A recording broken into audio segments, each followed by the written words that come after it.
من يهده الله فلا مضل له ومن يضلل فلا هادي له وأشهد أن لا إله إلا الله وحده لا شريك له وأشهد أن محمدا عبده ورسوله أما بعد. Kita lanjutkan kajian kita ya akhi. Al-Qaidah At-Tasi'ah wal Ishrun. Kaidah yang ke-29. Annahum yuhadzirun min ja'lid din wasilatan lil husuli 'ala dunya. Bahwa Ahlussunnah wal Jamaah memperingatkan, mengingatkan, mentahdzir. Tahdzir apa? Orang yang menjadikan agama sebagai wasilah untuk meraih dunia. Ya, bahwa mereka memperingatkan orang yang menjadikan agama sebagai wasilah untuk meraih dunia. Ikhwata Islam azani Allah wa iyyakum. Mencari dunia dengan melalui agama itu adalah merupakan perkara yang sangat buruk sekali. Karena Allah Subhanahu wa taala menjadikan agama itu bukan untuk sarana mencari dunia. Allah menjadikan agama itu sebagai sarana untuk mencari akhirat. Tapi ketika dunia itu dicari dengan cara melalui akhirat, pasti agama itu menjadi hina. Ya.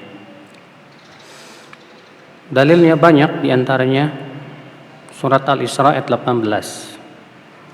Allah Ta'ala berfirman, "Man kana yuridul ajilah ajjalna lahu fiha ma nasha'u liman nurid thumma ja'alna lahu jahannama yaslaha madhmuman madhura."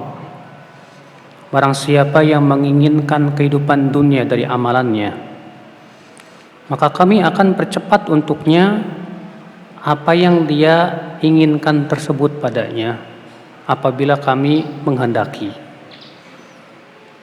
Kemudian kami jadikan untuk dia neraka jahanam yang akan membakar dia dalam keadaan ia tercela dan terhina.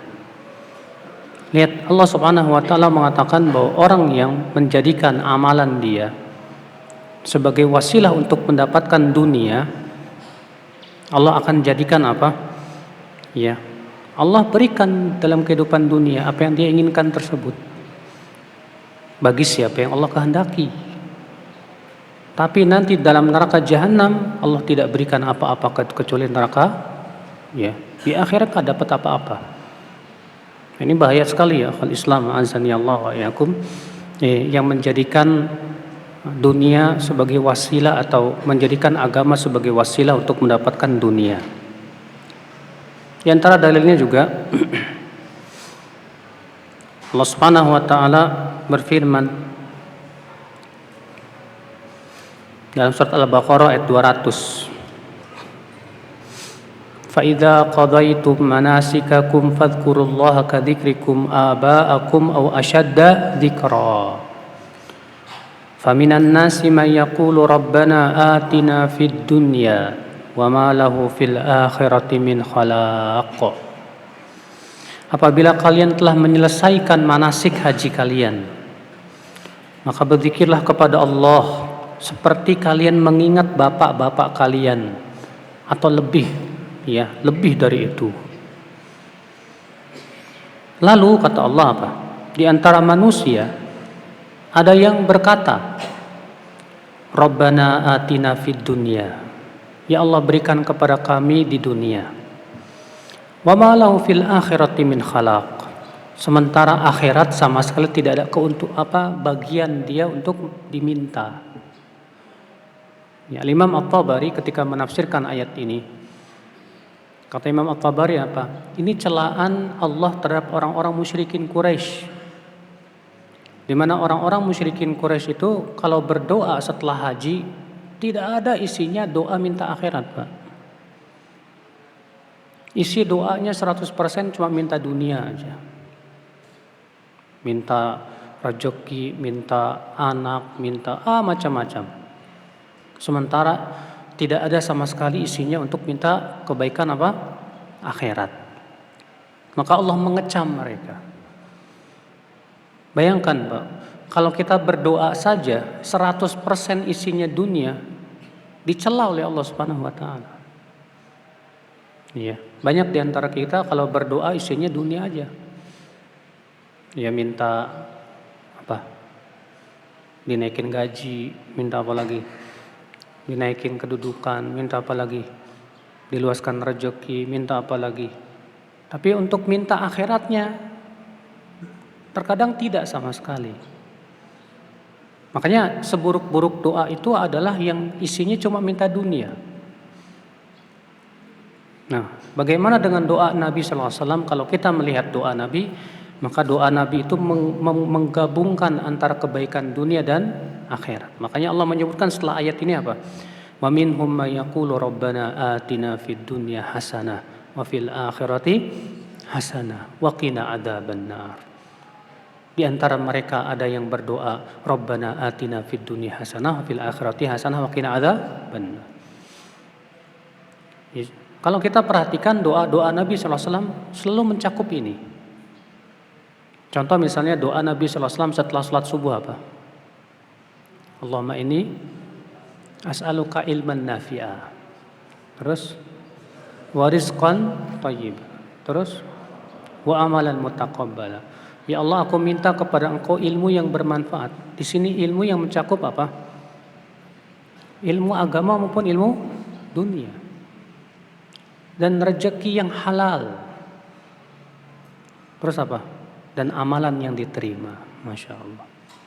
Lihat tercakup kepadanya dunia dan akhirat. Subhanallah ya akhwal Islam.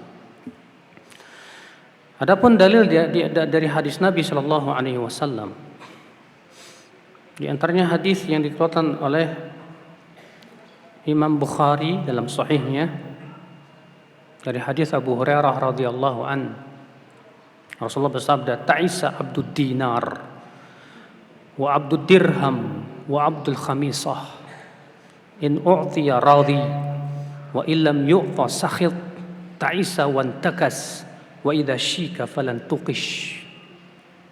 Kata Rasulullah, celaka hambanya dinar, celaka hambanya dirham, celaka hambanya mantel. Jika ia diberi dunia, dia ridho. Jika ia tidak diberi dunia, dia marah. Celaka dan sungguh sangat celaka, kata Rasulullah. Wa idza syika falan taqash. Apabila terkena duri, maka ia tidak bisa dicabut. Maksudnya saking dia apa? Dia sangat menginginkan kehidupan dunia sehingga dia menghambakan dirinya kepada dunia. Ikhwata Islam azani Allah wa iyyakum. Ya. Saat yang kita pikirkan cuma dunia sehingga ridho kita karena dunia, benci kita karena dunia, ini sudah bahaya sekali. Maka Rasulullah SAW ketika menyebutkan 3 orang yang tidak akan diajak bicara oleh Allah pada hari kiamat, tidak akan dilihat oleh Allah pada hari kiamat, tidak akan disucikan oleh Allah pada hari kiamat, dan bagi mereka adab yang pedih, kata Rasulullah. Siapa di antara 3 itu? Kata Rasulullah, rajulun baya'a imaman la yubayyi'uhu ila lidunya. Seseorang yang membaiat imamnya hanya karena ingin dapat dunia. Kalau dikasih dunia sama imamnya, ridho. Kalau dia tidak dikasih dunia, marah. Banyak gak kayak gini Pak modelnya Pak? Ya. Dia mau taat sama pemimpin kalau dikasih apa? Dunia. Kasih apa? Kedudukan. Dikasih apa? Kalau belum dikasih kedudukan, nyomel terus Pak, ngomong terus Pak. Wah. Kalau udah dikasih kedudukan, baru diem. Sehingga dia menaati pemimpinnya itu hanya karena dunia sudah. Rasulullah mengatakan orang seperti ini di hari kiamat tidak akan diajak bicara oleh Allah. Tidak akan dilihat oleh Allah. Masya Allah ya akhal Islam azan ya Allah wa iyyakum. Orang yang berperang ternyata tujuannya hanya untuk dunia, tidak diberikan pahala sama sekali, yang ada dosa. Ya, sebutkan dalam hadis, ada seorang laki-laki datang kepada Rasulullah SAW. Laki-laki ini berkata kepada Rasulullah, "Ya Rasulullah, ara'aita rajulan goza yaltamisul ajra wa yaltamisul dzikra." Bagaimana pendapatmu, hai Rasulullah, tentang orang yang berperang niatnya dua? Yang pertama ingin dapat pahala, yang kedua ingin dapat sebutan manusia. Lihat niatnya apa? Dua. Dia berperang tapi niatnya dua. Yang pertama yaltamisul ajr, dia menginginkan apa? Pahala. Yang kedua apa? Yaltamisul dzikr, dia ingin dikenang atas jasa-jasanya. Malahu, apa yang dia dapatkan, hai Rasulullah? Apa kata Rasulullah? Laisa lahu syai'. Dia enggak dapat apa-apa. Bayangkan akhwal Islam, kalau kita misalnya sholat duha, niatnya dua. Niat yang pertama pengen dapat pahala dari Allah. Yang kedua pengen dapat rezeki. Biasanya sih sholat duha tuh yang sering kali, karena punya keyakinan sholat duha itu bisa apa? Ya, membuka rezeki. Ya. Kata Imam As-Suyuti, kalau ada orang yang haji, niatnya dua. Yang pertama niatnya karena Allah ingin haji. Niat yang kedua ingin dapat dunia. Kata beliau, dilihat mana yang lebih dominan. Kalau ternyata yang lebih dominannya itu dunianya, dia dapat dosa, tidak dapat pahala. Kalau dia ternyata yang lebih dominannya itu karena Allahnya, maka dia dapat pahala, dapat. Tapi tidak mungkin Pak sama dengan orang yang ikhlasnya 100% karena Allah. Ya. Nah, bagaimana dengan yang kalau itu 50-50 kata Imam Suyuti? Ya, sama kuatnya nih. Niat karena Allah dengan niat karena dunianya sama-sama Pak kuat. Terjadi perselisihan para ulama. Yang rajih kata Imam Suyuti, dan ini yang dirajih oleh Syekh Utsaimin juga, tasaqata, saling berguguran. Enggak dapat dosa, enggak dapat pahala, nol. Nah, ya akhwal Islam, azani Allah wa iyyakum. Makanya ya akhi, sekarang kalau antum sedekah, niat terbesar antum diganti di dunia. Misal antum niat, saya mau sedekahkan Vios saya, mudah-mudahan diganti Camry. Ya. Dan niat yang terbesar antum seperti itu, saya katakan tidak dapat pahala, yang ada dapat dosa. Loh Ustadz, bukankah orang yang bersedekah itu pasti diganti di dunia? Itu sudah janji Allah, Pak. Bukankah ada hadis yang mengatakan siapa yang menyambung silaturahim, siapa yang ingin diluaskan rezekinya dan dipanjangkan umurnya, hendaklah menyambung silaturahim. Boleh enggak Ustadz kalau saya silaturahim, niat terbesar saya supaya dipanjangkan umur saya, supaya diluaskan rezeki saya. Sekarang saya mau tanya sama antum, kalau antum 100% silaturahim, niatnya karena Allah. Kalau antum silaturahim niat 100%-nya karena Allah, kira-kira dikasih enggak dua itu? Hah? Jawab. Dikasih enggak? Pasti dikasih, karena itu sudah janji Allah Subhanahu wa taala. Jadi sebetulnya itu sudah janji, Pak. Tapi ketika antum meniatkan itu karena kekhawatiran kalau saya enggak niatkan dunia, takutnya enggak dikasih sama Allah, antum suudzon sama Allah. Seakan-akan Allah tidak akan menepati janjinya kecuali dengan diniatkan seperti itu. Cukup antum silaturahim karena Allah 100%, Allah sudah jamin.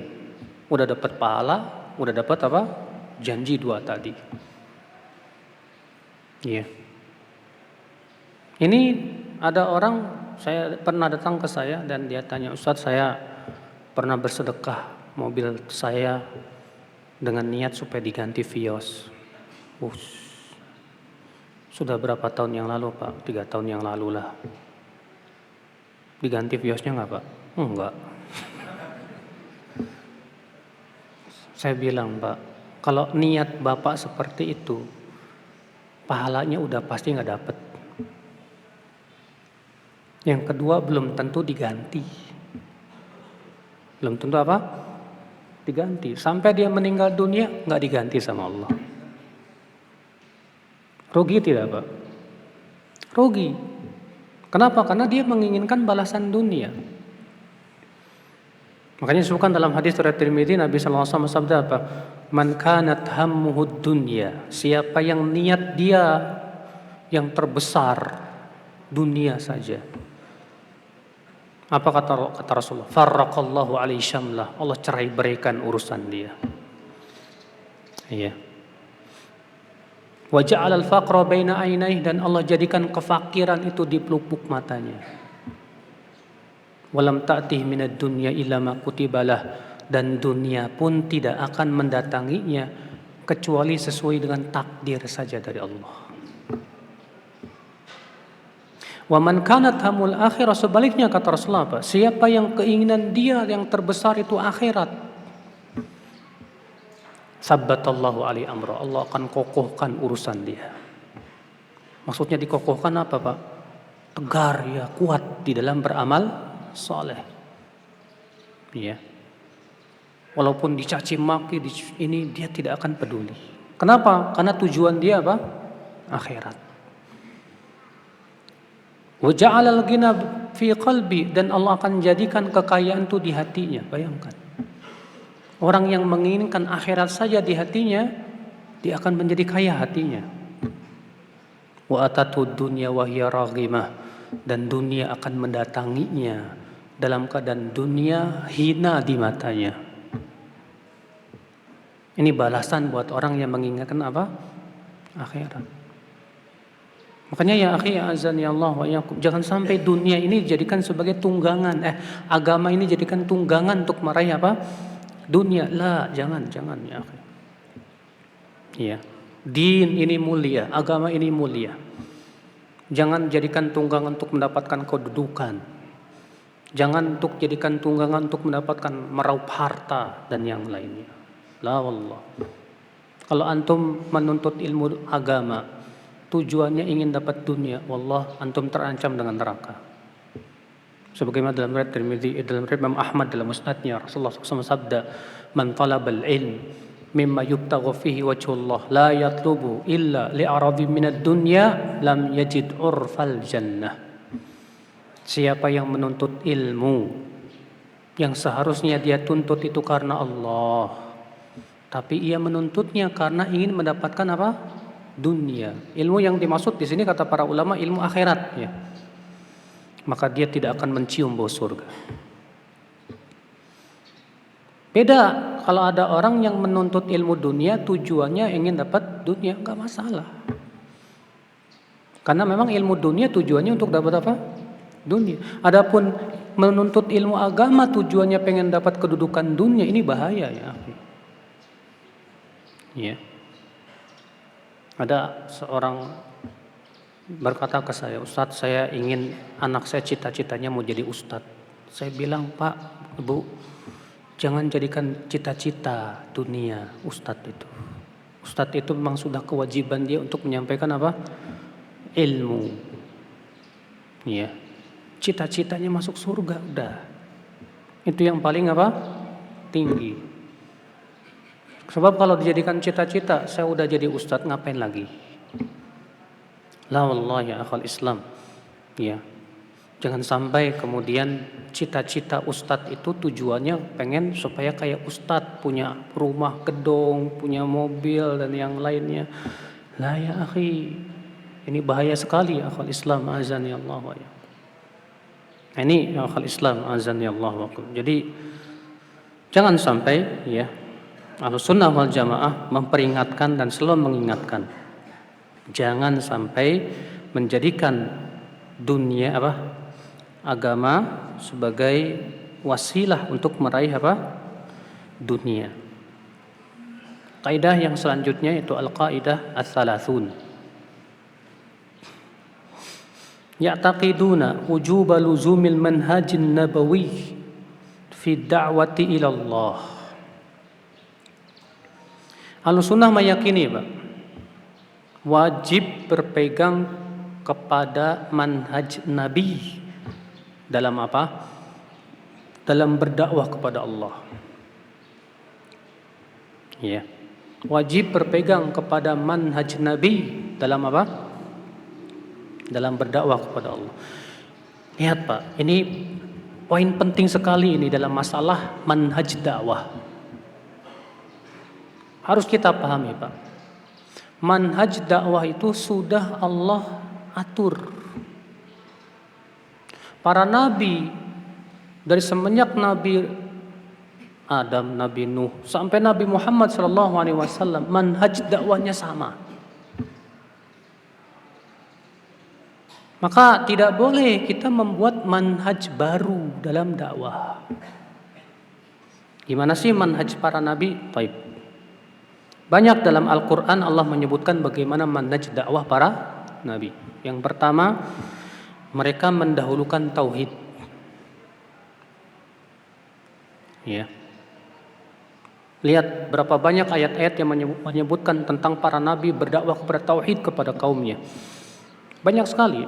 Allah berfirman, "Wa ma arsalna mir rasulin illa nuhi ilaihi annahu la ilaha illa ana fa'budun." Tidaklah kami utus seorang rasul pun kecuali kami wahyukan kepadanya bahwa tidak ada ilah yang berhak disembah kecuali aku, maka sembahlah aku, kata Allah Subhanahu wa taala. Allah juga berfirman, "Wa laqad ba'atsna fi kulli ummati rasula an i'budullaha wajtanibut taghut." Sungguh telah kami telah mengutus pada setiap umat itu rasul.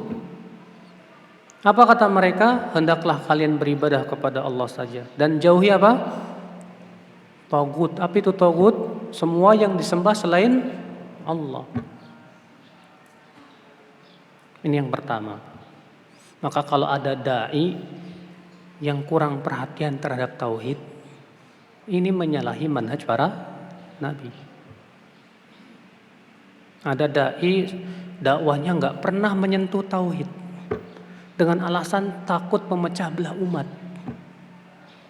Wah, ini bahaya ya akal Islam. Justru kita harus pecah antara syirik dan tauhid. Tauhid dan syirik nggak boleh bersatu padu ya. Nggak bisa. Allah tidak pernah ridho dirinya disekutukan. Tidak akan pernah ridho. Iya. Yang kedua, dakwah para nabi harus betul-betul di atas ilmu dan basirah. Allah Ta'ala berfirman dalam surat Yusuf ayat 108. Qul hadhihi sabili ad'u ila Allah ala basiratin ana wa man ittaba'ani. Katakanlah, inilah jalanku, aku berdakwah kepada Allah di atas basirah, aku dan orang-orang yang mengikutiku. Lihat Pak, kata-kata basirah. Basirah itu apa sih? Basirah itu dari kata basara, melihat. Yang dimaksud di sini kata para ulama itu ilmu yang dalam. Saking dalamnya ilmu itu seakan-akan kita melihatnya. Allah mengatakan di sini, katakanlah ini jalanku. Wahai Muhammad, katakan ini jalanku. Apa jalannya Rasulullah? Aku berdakwah kepada Allah. Yang kayak gimana dakwanya? Ala basirah. Di atas apa? Basirah. Kemudian Allah mengatakan apa? Ana wa manittaba'ani. Aku dan orang yang mengikutiku. Berarti itu menunjukkan bahwa ilmu itu jangan hanya sebatas didominasi oleh guru. Tapi pengikutnya pun harus berilmu. Maka dari itulah kalau kita perhatikan, dakwah kepada ilmu itu dimulai oleh Rasul SAW di kota Makkah, ya tidak?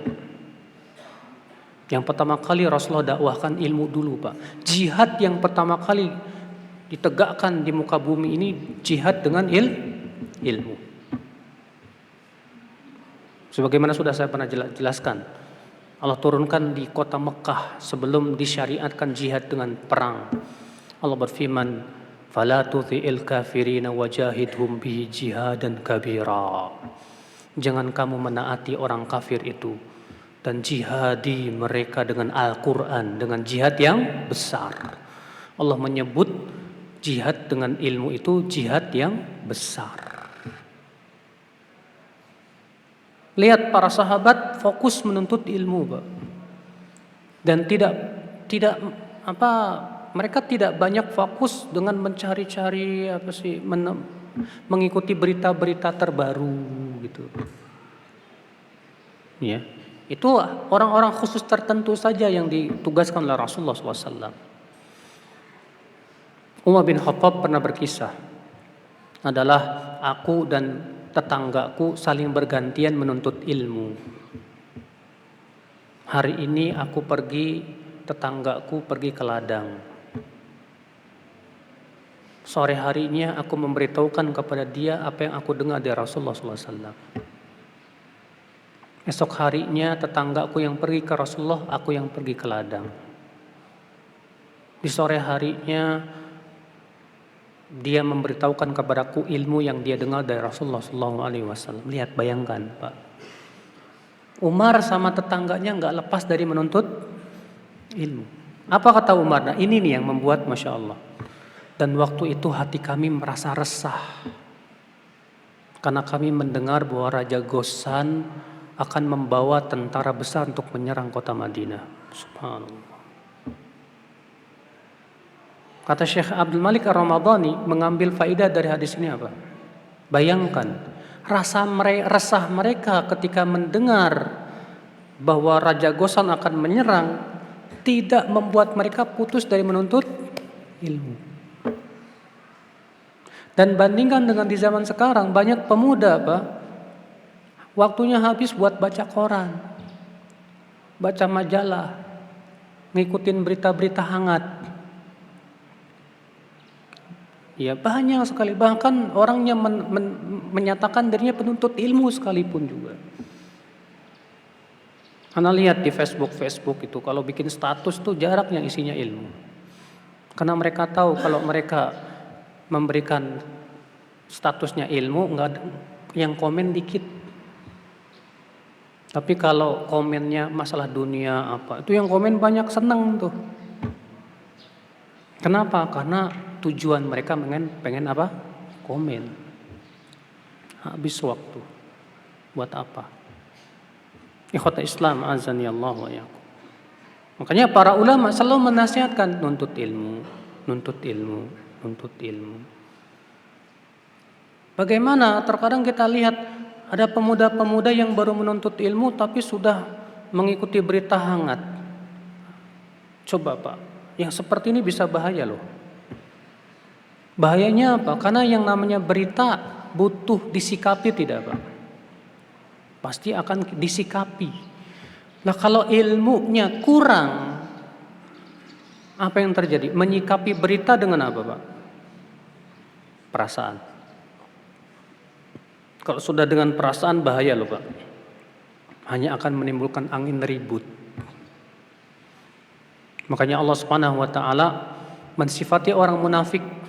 Allah mengatakan dalam surat An-Nisa ayat 83. Wa idza ja'ahum amrun minal amni awil khaufi adha'u bih walau radduhu ila rasuli wa ila ulil amri minhum la'alimahu alladhina yastanbitunahu minhum.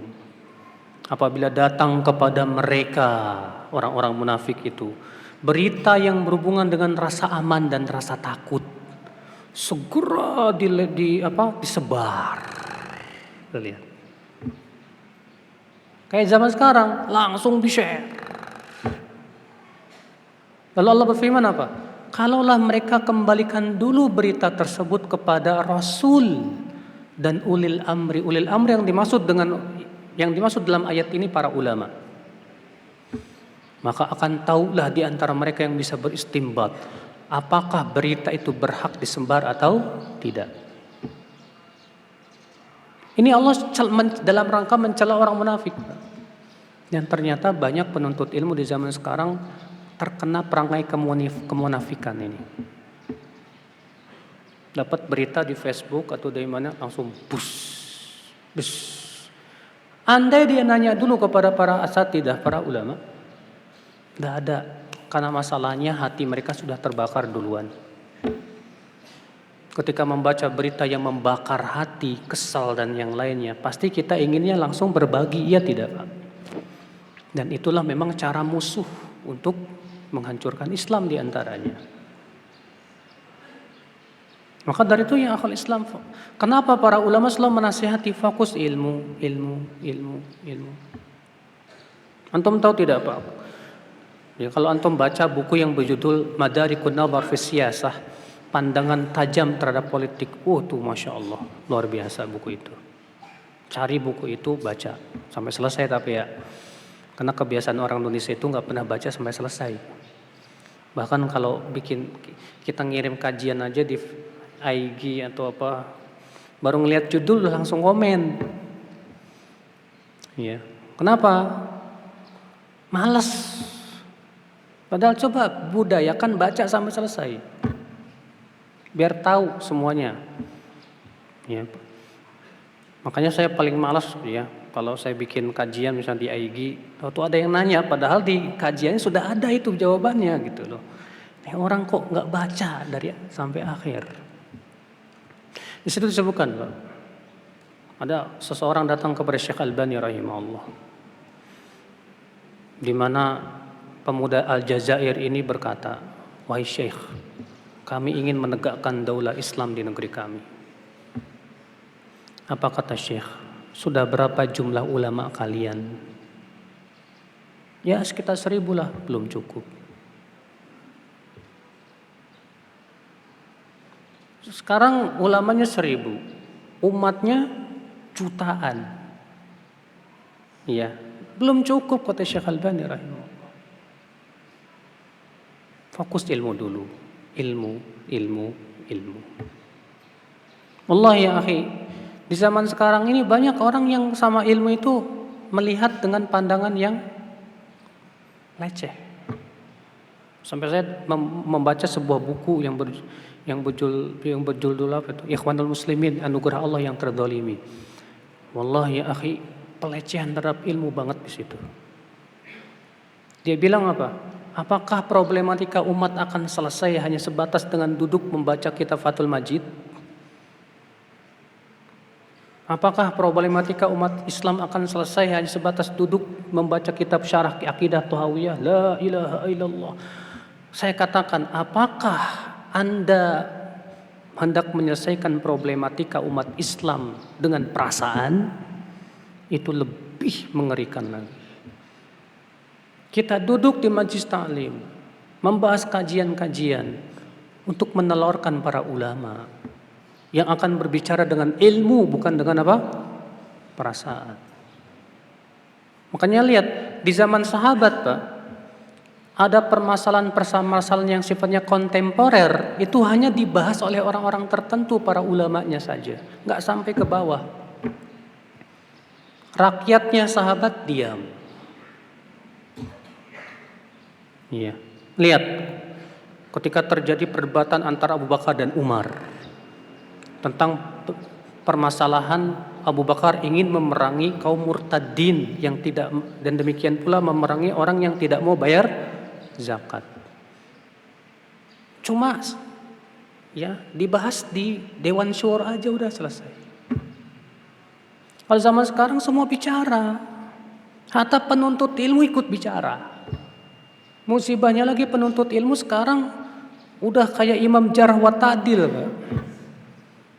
Seakan-akan dia sudah kayak Imam Ahmad, Imam Ibnu Ma'in, bahkan ustadznya pun ditahdirnya sama dia. La ilaha illallah. Tambah merusak, sudah hancur. Iya. Kenapa? Karena memang ternyata untuk betul-betul menuntut ilmu itu, kata Syekh Bakar, hanya orang-orang yang punya sifat jantan aja. Orang-orang yang bukan pejantan nuntut ilmunya payah, Pak. Makanya penuntut ilmu itu ada yang pejantan, dia Masya Allah menuntut ilmunya kuat. Ada lagi Penuntut ilmu bukan pejantan. Apa namanya nggak tahu lah. Nuntut ilmunya cuma angin-anginan doang. Nah yang kayak ginian yang dikhawatirkan oleh para ulama nih Pak. Kenapa? Yang kayak ginian ini nanti komennya macam-macam Pak. Yang kayak ginian ini biasanya yang bisa merusak dakwah Pak. Beda dengan para penuntut ilmu yang kuat keilmuannya, dia kuat dalam menuntut ilmu. Dia tidak pernah berani berbicara kecuali dengan ilmu.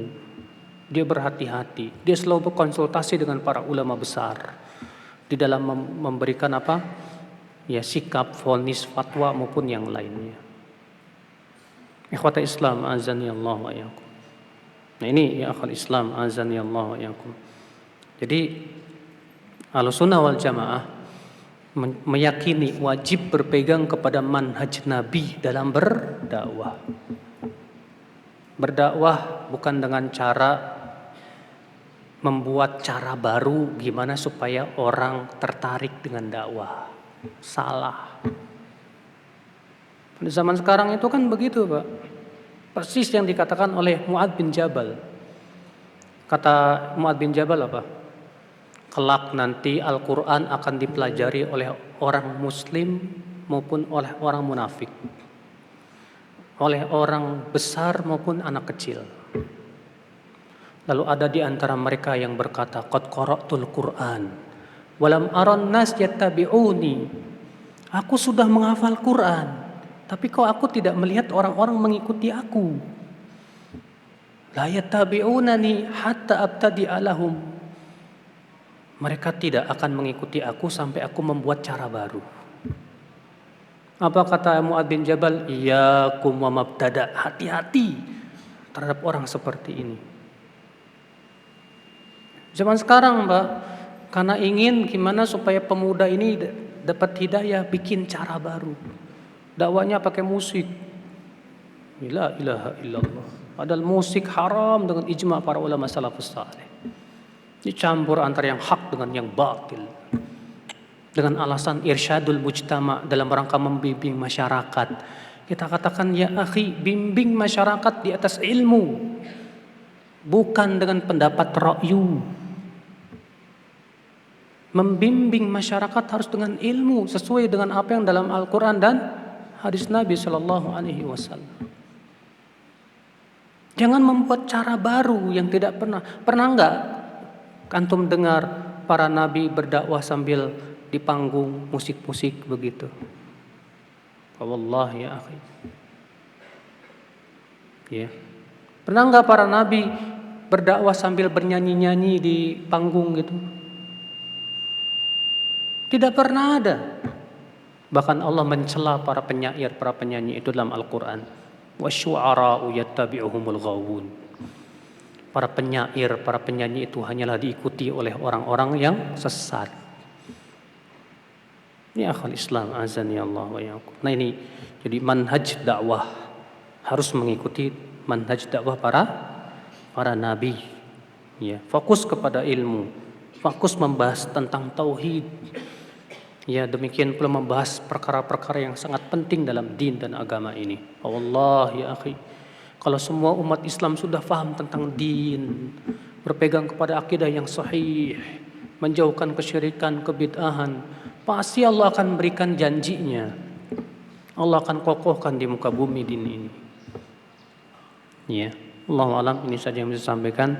Subhanakallah bihamdik, asyhadu an la ilaha illa anta, astaghfiruka wa atubu ilaik. Assalamualaikum warahmatullahi wabarakatuh.